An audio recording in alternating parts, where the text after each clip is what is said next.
waxaa jirta dhalinyaro fara badan oo leh hal abuur iyo garasho uu Ilaahay ku manaystay kuwaasoo badankood soo bandhigay waxqabadkooda iyo aragtidooda horumarineed. waxaa si gaar ah uga sheekayn doonaa waxqabadka iyo hal abuurka gaarka ee Aadan Maxamed Ibraahim oo loo yaqaan Aadan Fantastic.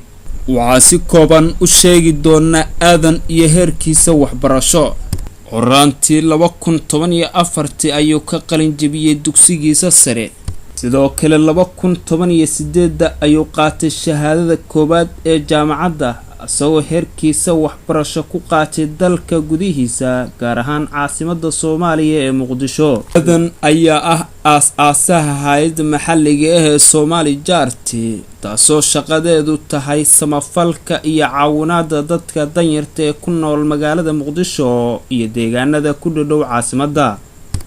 sidoo kale howlaha lama ilaawaanka ee Aadan uu qabtay ayaa waxaa ka mid ah inuu gargaar caafimaad gaarsiiyay deegaano iyo tuulooyin hoostaga gobolka Shabeellaha Hoose halkaasoo inta badan bulshada ku nool deegaankaas ay haysanin gargaar caafimaad oo ku filan.